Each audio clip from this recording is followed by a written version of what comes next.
Bonjour à tous et bienvenue pour cette nouvelle vidéo, un petit retour sur les 6 heures de Sao Paulo 2024.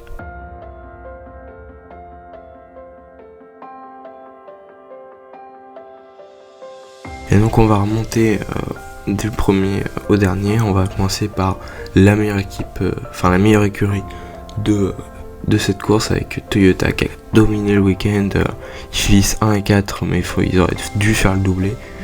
Ils font le doublé en qualification, mais la numéro 7 a subi une pénalité de passage par stand pour un accrochage totalement mérité. Et franchement, honnêtement, ils ont été au-dessus, ils auraient dû assurer le doublé. C'est assez dommage qu'ils prennent pas beaucoup de points par rapport à leur potentiel. Derrière, c'est les Porsche Penske qui prennent beaucoup de points, qui passent 2 et 3 sur la ligne d'arrivée. Avec une minute de retard sur la Toyota numéro 8 quand même, qui a complètement dominé le week-end.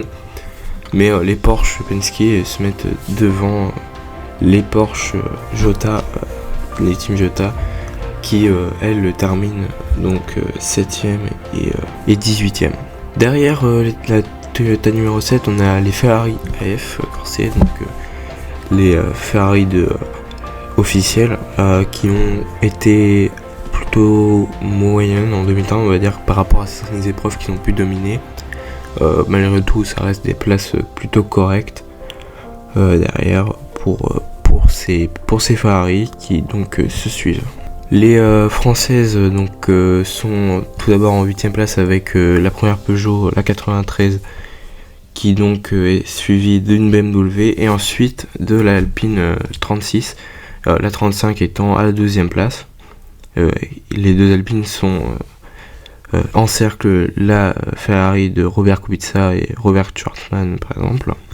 La deuxième Peugeot, la 94, termine 16ème, donc ça a été plus compliqué pour celle-là. À 2 tours à la fin. À noter que la Cadillac termine 13ème.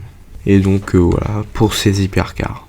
Du côté des MGT3, on a eu une belle pole position des Iron Times qui auraient certainement terminé sur le podium si elles n'avaient pas eu ce malheureux problème technique qui les a coupés en plein élan, qui les ont fait abandonner au 139e tour, alors que la première LMGT3, celle de Mantei, a terminé avec 214 tours, donc c'est quand même beaucoup moins, mais ils avaient parcouru une bonne partie de la course. C'est très dommage pour les filles là qui terminent une course malheureusement, alors qu'elles auraient pu aller chercher un bon résultat. Donc du côté des autres LMGT3, en deuxième place on a la Heart of Racing, l'Aston Martin, après United Autosport qui prennent la 3ème et 4ème place, WRT 5ème, et après on a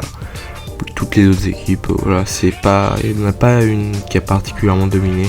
Demain je ferai un petit bilan sur ce début de saison, première partie de saison de WEC. Alors on a dépassé un petit peu donc là on a fait 5 des épreuves, donc on a un peu plus que la mi-saison. Il restera donc les 6 heures à Austin aux États-Unis. Ensuite il y aura les 6 heures de Fuji et enfin les 8 heures de Bahreïn. Donc dès demain je vous propose un petit retour sur la première partie de saison, sur le Qatar, l'Italie, la Belgique et Le Mans, ainsi que Sao Paulo en tout. On va parler du championnat et de la fin de saison qui va jouer le titre, avec une saison qui est très disputée, aucun vainqueur à 2 reprises. J'espère que cette vidéo vous aura plu. Je vous dis à bientôt pour une prochaine. Allez, ciao.